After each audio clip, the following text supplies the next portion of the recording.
The space station orbited Jupiter like a silent guardian. Captain looked out the window and saw the massive gas planet below, its colors swirling in endless patterns. He had been waiting for this moment for 3 weeks. Today, the aliens were coming. Not just any aliens. One of the most powerful civilizations in the entire galaxy. Walked through the corridors of the diplomatic station. His boots made soft sounds on the metal floor. The station was clean and ready. Every detail had been checked multiple times. The rooms had been prepared with care. The environmental systems had been tested again and again.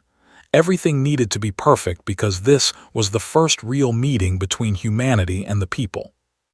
Lieutenant Hayes approached him with a report. She was a young officer with sharp eyes and quick movements. She had been helping prepare for weeks. Now she handed him a data pad with the latest information. "Sir, the ship is entering our system," she said. "They will arrive in exactly 90 minutes. Took the pad and reviewed the information. The delegation included 12 members, but one person was the reason everyone was nervous. Princess of the Confederacy would lead the meeting. She was not just any royal. She was a respected leader who controlled important parts of the government. The intelligence reports about her were detailed but limited. They did not share personal information easily. However, the reports said that Princess was intelligent, direct, and uncompromising in negotiations. She did not waste time on empty words. She always got what she wanted. Had studied her profile hundreds of times. Her crystalline body could shine with many colors. Her optical lenses allowed her to see things humans could not perceive. She was beautiful in an alien way, but more than that, she represented power. Her presence alone could influence major decisions across the entire galaxy. He had also read about customs. When 2 individuals met for the first time, they followed strict protocols. Eye contact was important. Physical distance had to be maintained, but the handshake was optional. Some species did not do it, had practiced what he would do. He would extend his hand in the human tradition. He would show peaceful intent. He would demonstrate that humans were civilized and trustworthy. Made a final check of the diplomatic chamber. Everything was arranged perfectly. The chairs were positioned correctly. The environmental controls maintained the right temperature and air composition for both species. The recording devices were hidden but active. Every word and action would be documented. 90 minutes, said again. "Are you nervous, sir?" Smiled, nervous. No, cautious. "Yes, we are about to change human history. There is no reason to be nervous about something that important." But inside felt something he had not expected. A slight tension in his chest, a quickening of his heartbeat. He had trained his entire life for this moment, but training and reality were different things. When Princess walked through that door, everything would depend on how he acted, how he spoke, and how he represented all of humanity. The waiting was the hardest part. Went to his quarters and tried to calm his mind. He thought about all the preparation. He thought about the hours of study. He thought about the meetings with world leaders who wanted to know everything about the first contact. The United Nations had chosen him for this job because of his diplomatic record. He had successfully negotiated with 40 different alien species. Each one was different. Each one had unique customs and expectations. But this was different from anything he had done before. They were not just another species. They controlled vast regions of space. Their technology was centuries ahead of humanity. Their military power was absolutely superior. Everything was actually about one question. Would they view humans as equals, or as inferior beings not worth serious attention? The alarm sounded. The ship was docking with the station, took a deep breath. He stood up and straightened his uniform, came to escort him to the diplomatic chamber. The walk down the corridor seemed longer than usual. His mind was clear and focused. He knew what he had to say. He knew what he had to do. He had practiced these words thousands of times. When they reached the chamber, took her position by the door. The other diplomats and advisors took their places around the room. Everyone stood straight. Everyone was alert. This was the biggest moment of their careers. The door opened. Princess entered first. Her crystalline body caught the light and threw it across the walls in fragments of color. She was remarkable. The reports had not captured how impressive she looked in person. Her form moved with a specific elegance. Every gesture meant something. Her optical lenses glowed with intelligence and power. Behind her came 11 other members of her delegation. They arranged themselves in a formal pattern. They waited for to speak. He approached slowly and carefully. He made sure his movements were calm and controlled. He did not want to appear threatening. He did not want to appear weak. He wanted to appear exactly what he was, a representative of a young species eager to join the greater community of civilizations. "Welcome to Earth's diplomatic station," said. His voice was steady and clear. "I am Captain. I speak for the United Nations and the people of Earth. We are honored that you have come to meet with us." Princess moved forward. Her delegation remained still. She stopped at a respectful distance from. Her optical lenses brightened for a moment. "I am Princess," she said. Her voice was different from human voices. It had harmonics and layers underneath the main sound. "The Confederacy welcomes contact with humanity. We hope this meeting will begin a long relationship between our peoples." Knew what had to come next. The formal greeting had been completed. Now came the physical contact. He extended his hand in the human tradition. He watched her face, trying to understand if she understood what this gesture meant. Princess hesitated for just a moment. Then she extended her own hand. Her crystalline fingers reached out towards human palm. The moment their skin made contact, something unexpected happened. Princess's entire body began to shake. It was not a violent movement. It was a vibration that ran through her entire form. Her colors brightened and shifted rapidly. Her optical lenses grew intensely bright. Felt his own hand vibrate against her crystalline surface. It was like touching something alive and powerful. It was like feeling electricity run through his skin, but not painful, just intense, just overwhelming. Took a step forward, unsure if something had gone wrong. The other diplomats shifted uncomfortably. The delegation moved slightly, ready to respond to any threat. But there was no threat. After just a few seconds, the shaking stopped. Princess pulled her hand away. She looked at with an expression he could not read. Her colors began to return to their normal patterns. Her breathing, if she breathed, returned to its normal rhythm. "I apologize," she said quietly. "That was unexpected." Did not know what had happened, but he knew that something had changed in that moment. Something had shifted between them, something that neither of them understood yet. The formal greetings continued, but could not stop thinking about that handshake. It had lasted only a few seconds, but it had felt like something far more significant. It had felt like a door had opened to a future neither of them could predict. As Princess discussed trade agreements and military concerns with the other diplomats, watched her carefully.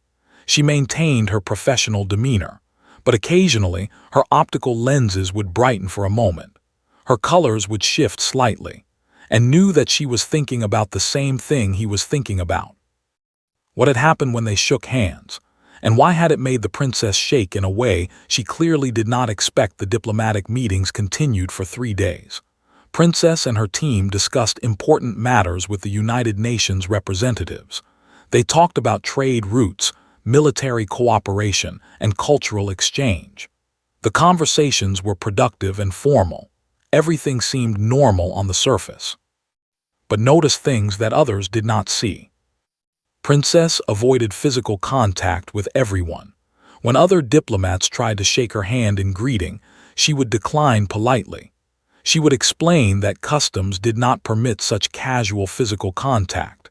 She would maintain a formal distance from everyone in the room. Except sometimes she looked at. Her optical lenses would brighten slightly when he entered a room. Her crystalline body would shift through subtle color changes. These were small things that most people would not notice, but was trained to observe. He was trained to read people and understand what they were really feeling beneath their words. Noticed it too. On the third evening she approached in the observation lounge. The two of them looked out at the stars together. "She watches you," said simply. "The princess, she watches you constantly." "I have noticed," admitted, "but I do not understand why." "Maybe she is interested in you," suggested. "That seems unlikely," said. "We are different species, we barely know each other," and the handshake clearly made her uncomfortable. But was lying to himself, and he knew it. He had been thinking about Princess constantly since that first contact. He had reviewed the video of the handshake dozens of times. He had tried to understand what had caused her reaction, and he had found himself looking for reasons to be in the same room with her, just to see her again. After the formal meetings ended for the day, made a decision. He would review the technical recordings from the moment of the handshake. Maybe the station sensors had picked up something that could explain what had happened. He went to the computer laboratory in a quiet section of the station, helped him access the sensor data from the diplomatic chamber. When they isolated the moment of contact between and Princess, they found something remarkable. The sensors had detected vibrations coming from the princess's crystalline body. These were not random movements. They were structured and organized. They were patterns. They were almost like language. "That is not normal movement," said, studying the readings. "Look at the frequency patterns. They are too complex to be simple physical trembling." Asked to help him analyze the data more deeply. They spent hours examining the vibrations. They ran them through multiple analysis programs. They even compared them to known communication patterns. By morning, they had discovered something important. The vibrations seemed to be a form of crystalline resonance communication. According to a paper written by a scientist 3 years ago, this type of communication was rarely used. It was reserved for extremely personal or emotional conversations within society. "Why would the princess use this form of communication during a handshake with you?" asked. "It does not make sense." Did not have an answer, but he knew he needed to find one. He decided to take a risk. He would ask the princess directly. The next morning, positioned himself in the observation area where Princess often went during breaks in the meetings. He had noticed that she spent her free time looking out at the stars, away from her delegation. She seemed to prefer solitude. When she arrived, was standing by the window. He did not approach her immediately. He simply stood there, watching Jupiter and its moons. "The stars are different from my perspective," Princess said. She had not seemed surprised to find him there. Perhaps she had expected it. "They are," agreed, "but I think they look beautiful from everywhere in the universe." There was a moment of silence between them. Could hear his own heartbeat. He could feel the tension in the air. "I have a question for you," Princess said carefully. "During our first handshake, something happened. I have reviewed the sensor data. I have studied the readings. I have discovered that your body produced vibrations of a very specific pattern. I believe this was intentional. I believe you were communicating something to me. I want to know what it was." The princess was very still, could see her crystalline body shift through several colors. This seemed to be how they expressed emotion. "You should not know about that," Princess said quietly. "That form of communication is personal. It is intimate. It should not have happened." "But it did happen," said, "and now I need to understand why." Princess turned away from the window. She faced directly. Her optical lenses glowed with an intensity that made one step back, but he did not. He stood firm. "What I will tell you must remain between us," she said. "I cannot explain it to your government or to my delegation. Not yet. Not until I understand it myself. Do you agree to this?" "Yes," said without hesitation. Princess moved closer to him. They stood within a few feet of each other now. This was closer than was normally acceptable in formal diplomatic settings. "When you touched my crystalline surface, something occurred in my body that I cannot explain logically," she said. Your thermal energy and your biological signals created a resonance pattern in my structure. This pattern triggered a response that I have no conscious control over. In my people's ancient texts and old cultural memory, there is something called resonance compatibility. It is supposed to be theoretical. It is supposed to be impossible to measure or verify. What is resonance compatibility? Asked. It is a form of harmony between two individuals, Princess explained. The ancient believed that some beings, regardless of species, possessed frequencies that aligned perfectly with each other. When such beings came into contact, they would create a resonance together. The old philosophers said this was a sign that destiny itself had brought them together. Listened carefully to every word. But that is just mythology, Princess continued. My civilization stopped believing in such things thousands of years ago. We evolved beyond the need for such concepts.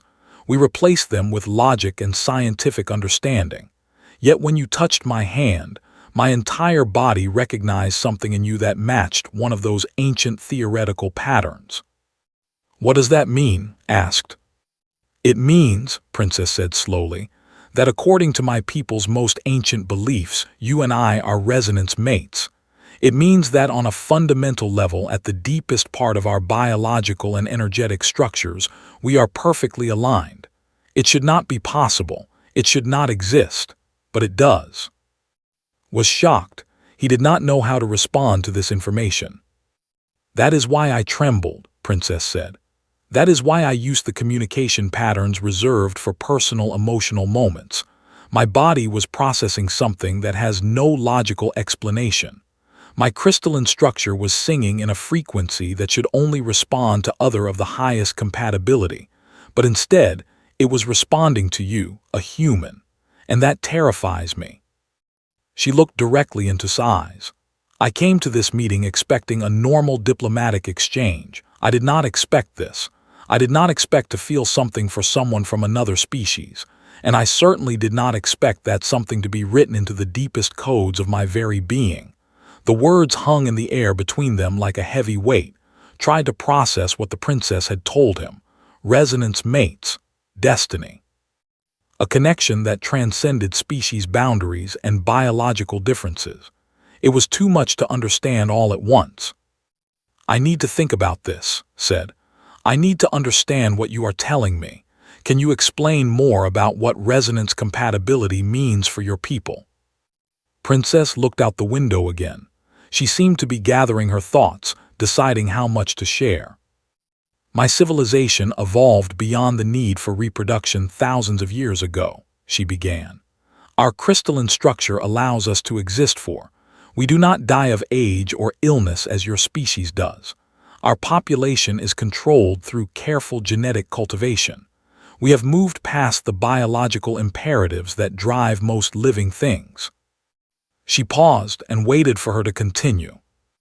However, in our ancient records, there are descriptions of something more profound than simple biological compatibility, she said. The old texts describe resonance mates as souls aligned at the deepest level of existence. Two individuals whose energy signatures, whose very fundamental nature, creates a perfect harmony together. When resonance mates came into contact with each other, the ancient believed they were experiencing the touch of destiny itself. But you do not believe in this anymore, said.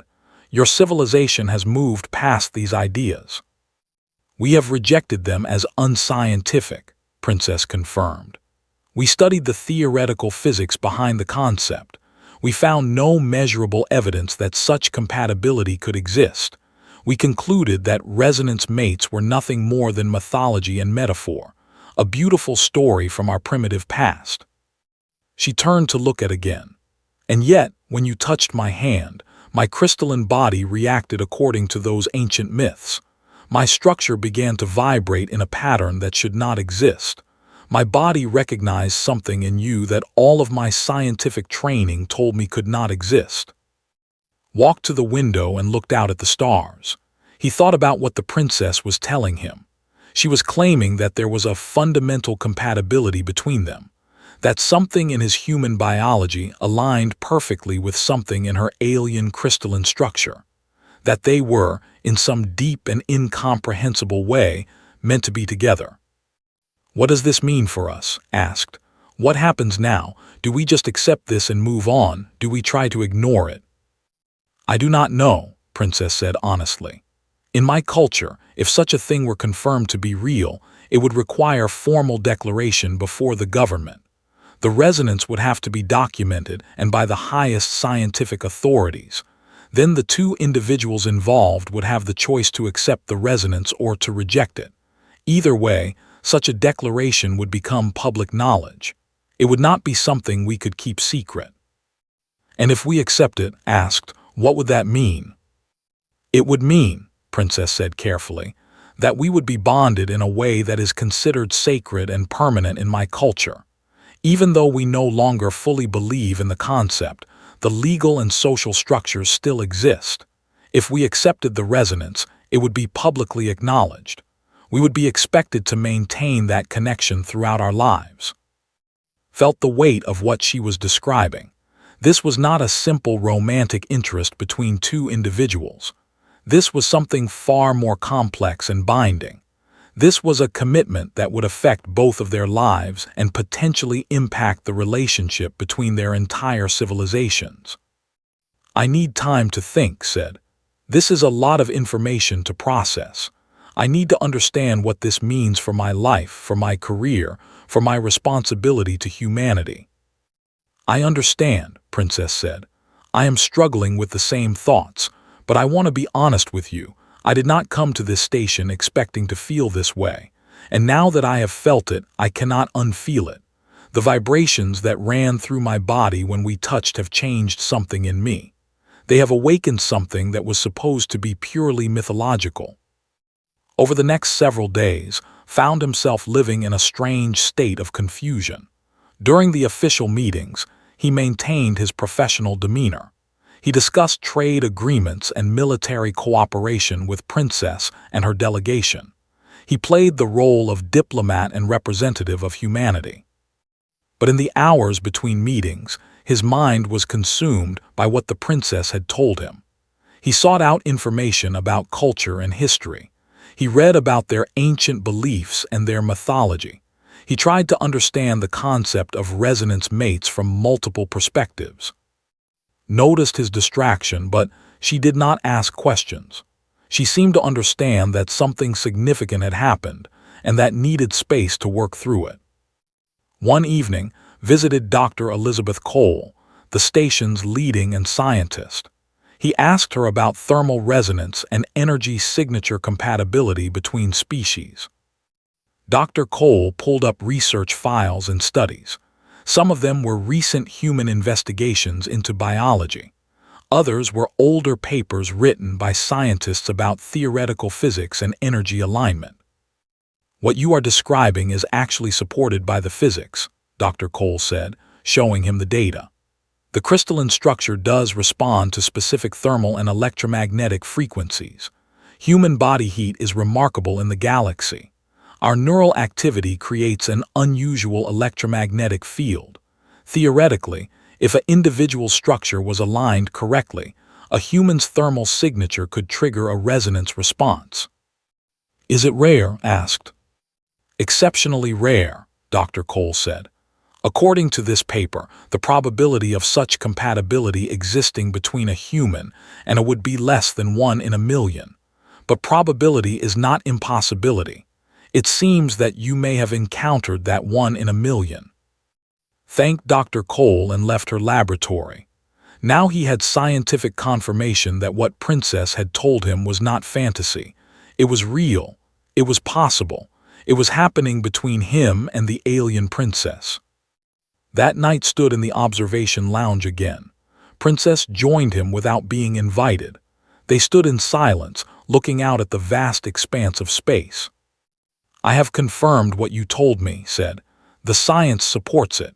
The resonance compatibility appears to be real." "And how does that make you feel?" Princess asked.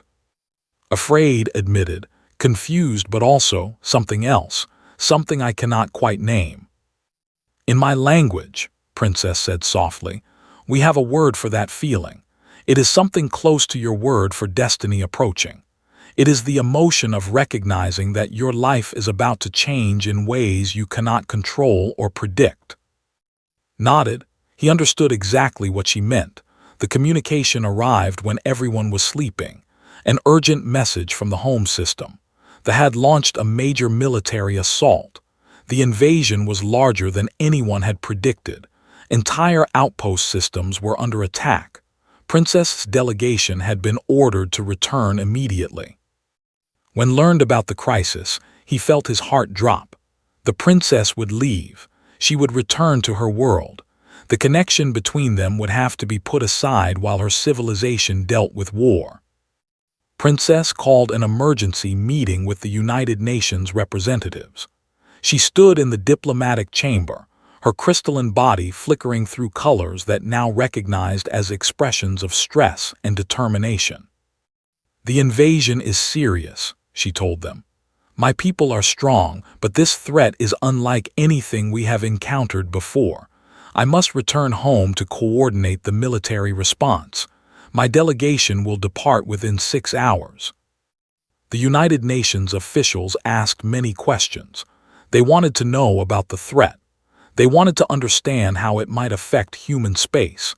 They wanted to know if humanity should be concerned about invasion from this enemy. "They will reach your territory within 1 or 2 years," Princess said. "You will need to prepare. You will need to choose whether to face this threat alone or to ally with the against a common enemy." Sat in the meeting and listened, but his mind was focused on one thing. In 6 hours, Princess would leave. He might never see her again. If they were as dangerous as she suggested, they could lose this war. Everything could change. When the meeting ended, approached the princess privately. They went to the observation lounge one more time. They stood together looking out at space, knowing this might be their last moment together. "I have to go," Princess said. "My people need me." "I know," said, "but before you go I need to tell you something. I need to tell you that I feel the resonance too, not in the same way you do. My body does not vibrate and resonate like your crystalline form, but when I am with you, I feel something that connects us, something that makes me want to understand you better, something that makes me believe that the ancient mythology of your people might be correct. We are aligned in some way, and I do not want to ignore it just because you are leaving." Princess' optical lenses brightened. "What are you saying?" "I am saying," continued, "that when you return to your world, I want you to make a formal declaration of resonance. I want you to tell your government what happened when we shook hands. I want you to tell them that you recognize me as a resonance mate, and that you intend to pursue that recognition, regardless of the difficulty or political complications." "That would be extraordinary," Princess said. "My government would question me. Other would challenge the validity of the resonance. Your own people might see it as a distraction or a complications to diplomacy." "I do not care," said. "I believe that what we felt when we touched was real. I believe it was important. And I believe it matters more than political considerations or cultural traditions. Destiny is not something we can control or plan. We can only choose whether to accept it or to reject it." Princess reached out her hand, took it. This time when their skin made contact, she did not tremble in fear or confusion. Instead, her crystalline body settled into a steady, powerful resonance. The vibrations that ran through her form were different from before. They were confirmation. They were acceptance. They were love expressed in the language of frequency and harmony. "I will make the declaration," Princess said. "I will tell my people what happened, and I will tell them that I choose to pursue this connection, whatever it costs me. And I will wait for you," said. "No matter how long it takes, I will wait." The princess left 6 hours later, as scheduled. Her ship departed from the station and jumped through space toward the home system, watched from the observation deck until her vessel disappeared from sight. The waiting was the hardest thing had ever done. Days turned into weeks, weeks turned into months. News arrived from the space about the war. They were relentless. They were defending their territory, but the cost was high. Ships were destroyed. Entire stations were lost. It seemed like they might actually win. Then, 3 months after Princess left, an official message arrived from the government. It was addressed to the United Nations and to Captain personally. Princess had made a formal declaration of resonance before the ruling council. She had presented evidence of the compatibility. She had explained the science behind the vibrations and the energy alignment. Most remarkably, she had declared that humans possessed a quality previously thought to exist only in theoretical models. This declaration caused an enormous debate within society. Some leaders supported the princess. They believed that the resonance was real and that it represented something important about humanity's place in the galaxy. Other leaders opposed it. They believed it was a distraction from the war effort. They believed that human bonding was unnecessary and potentially dangerous. But Princess stood firm. She used her influence and her authority to defend the truth of what she had felt. She demanded that her government recognize the resonance and respect her choice to pursue the connection. The council ultimately approved her declaration. More than that, they authorized a historical first, a formal resonance bond ceremony between and a human. The ceremony would occur as soon as the war was over. Meanwhile, they continued their invasion. The military resistance was strong, but they were losing ground. Then, the government made an official request to the United Nations. They asked for human military assistance. They asked for human pilots and soldiers to fight alongside forces. There was intense debate in the United Nations about this request. Some nations wanted to help.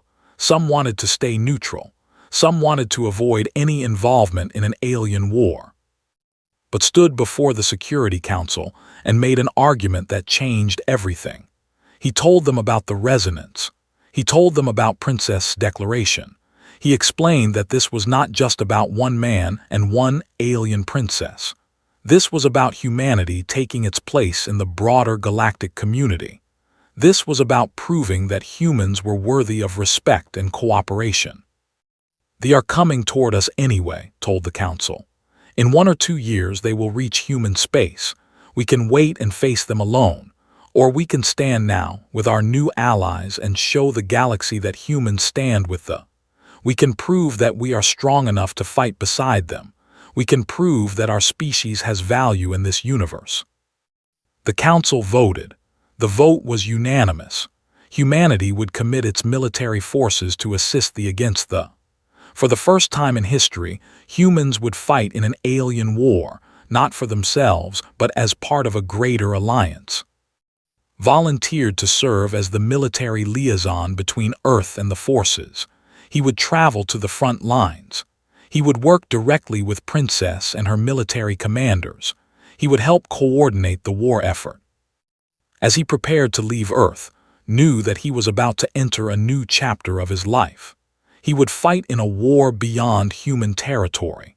He would work alongside an alien princess who had chosen to bond with him despite the complications and challenges. He would help determine whether humanity and the could survive the threat together. The future was uncertain, but was not afraid. He was ready to face whatever was coming. He was ready to stand beside Princess and prove that the ancient mythology of the was correct. Destiny had brought them together, and together they would face the darkness. The Battle of the Expanse lasted for 17 brutal days. It was the largest military engagement that humanity had ever participated in. Human warships fought alongside vessels. Human pilots flew aircraft that they had provided, modified to work with human physiology. Human soldiers stood on platforms in space, fighting an enemy they had never seen before. And it worked. They were brutal and powerful. They were a species of beings that had evolved for combat. Their bodies were adapted for war. Their technology was advanced and devastating. They were confident that they would destroy both the and the human ships that stood against them. But they had not expected the combination of precision and human adaptability. They calculated every move with mathematical precision. They understood physics and technology at levels that humans could barely comprehend. but they followed protocols strictly. They did exactly what they planned to do, nothing more. Humans were different. Human pilots made decisions based on instinct and intuition. Human commanders recognized when the situation had changed and adjusted their tactics immediately. Human soldiers showed courage that seemed almost reckless to the observers. They took risks that made no logical sense, but those risks sometimes worked. Sometimes the unexpected human action caught the commanders off guard. The combination of these two styles of warfare was devastatingly effective. Where precision could not achieve victory, human adaptability found a way through. Where human instinct might have failed, calculation saved the day. Served as the command liaison between the military headquarters and the human forces. He spent the entire 17 days coordinating strategy, translating intent between the two military powers, and making decisions that could affect the outcome of the war. He saw Princess only once during the entire battle. She was commanding the main defense fleet. She was brilliant and decisive. She made moves that seemed impossible, but they worked. She sacrificed ships and soldiers when she had to, but she always achieved her strategic objectives. On the final day of the battle, the last battle group was surrounded. They could retreat or they could fight to the death. They chose to fight. For 12 hours, the combat raged. Human and forces pressed in from all sides. They fought with ferocity and desperation. And then it was over. The battle group was destroyed. The remaining forces fled the expanse. They had lost the war. Both the Inhumans had paid a terrible price. Thousands of soldiers had died. Hundreds of ships had been destroyed. But the invasion had been stopped. Both civilizations would survive. When news of the victory reached the home world, there was celebration and mourning all at once. The people had survived, but at great cost. The government immediately sent a message too. He had been granted permission to travel to the home world. A ceremony had been scheduled. The resonance bond between and Princess would be formally recognized and celebrated. Took a transport vessel to the home world. The journey took weeks. During that time, he thought about everything that had happened. He thought about the handshake that had started everything. He thought about Princess' fear and confusion. He thought about the courage it had taken for her to declare the resonance before her entire government, knowing it would be controversial. The home world was beautiful in a way that had not expected. The crystalline formations that made up the architecture caught light and reflected it in 1,000 different ways. The city seemed to glow from within. The people moved with the same elegant precision that had observed in the princess. He was taken to the grand resonance chamber, where the ceremony would take place. The room was filled with citizens and government officials. They had come to witness the first resonance bond between their species and humanity. Princess was waiting for him at the center of the chamber. She was more beautiful than remembered. Her crystalline form had been polished and treated with substances that made her colors brighter and more vibrant. Her optical lenses shone with intelligence and emotion. When approached her, everyone in the chamber became silent. They watched as the human captain and the princess faced each other. "Of Earth," Princess said formally, "I have declared you as my resonance mate. Our species are different, our biologies are different, our worlds are different, but when we touched hands, we felt something that transcended all of those differences. We felt the vibrations of destiny. Today, I ask you to accept this resonance formally before my people and the universe itself. Will you accept?" "I will," said. His voice was strong and clear. "I accept the resonance. I accept you, Princess. I accept the future that is now open before us." Extended his hand, exactly as he had done that first time on the diplomatic station. Princess took his hand, and for the first time she did not tremble in fear or confusion. Instead, her entire crystalline body sang. The vibrations that came from her form were the most beautiful sound had ever heard. The frequencies carried layers of emotion and meaning that he could not fully understand, but he could feel them. He could feel them resonating through his own body. He could feel the connection between them becoming something real and permanent. The chamber began to produce harmonies with their own crystalline structures. Soon, the entire grand resonance chamber was filled with a symphony of sounds. It was the sound of destiny being acknowledged. It was the sound of two species choosing to stand together. It was the sound of the future being created. When the ceremony ended and Princess walked through the city together, citizens watched them pass. Some seemed happy, some seemed uncertain, but everyone watched, knowing that they were witnessing something historic. "Thank you," Princess said too. "Thank you for believing in the resonance when it would have been easier to deny it. Thank you for standing beside the when your own people could have turned away. You have changed my life. You have changed the course of both our civilizations." Looked at the alien princess who was now his bonded mate. He thought about how impossible this all seemed. How unlikely it was that a human and a would ever meet, let alone form a connection that transcended the boundaries of species and biology. "I did not know," said, "when I extended my hand that first time that I was reaching toward my destiny, but I do know now, and I am grateful for it."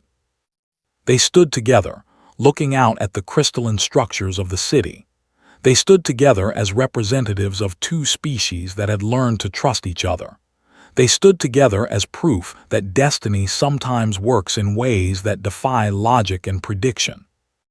In the months that followed, the formal alliance between Earth and the Confederacy was established. Trade routes were opened. Technology was exchanged. Military cooperation became standard. And at the heart of it all was the resonance bond between one human captain and one alien princess. The handshake that had caused Princess to shake with fear and confusion had changed everything. It had changed a diplomatic meeting into something far more significant. It had changed two individuals into something greater than themselves. It had changed the course of galactic history. And when historians looked back on this moment in the future, they would remember it not as a political alliance or a military necessity. They would remember it as the day that destiny reached out across the stars and touched two beings who were willing to accept what they found. They would remember the vibrations, the trembling of a crystalline princess when she recognized something in a human that should not have existed, the resonance that sang between them, declaring to the universe that some connections transcend biology, transcend species, transcend everything that logic says should separate them. And they would remember the simple act that had started it all. One human captain, one alien princess, a handshake, and the destiny that arrived the moment their hands made contact.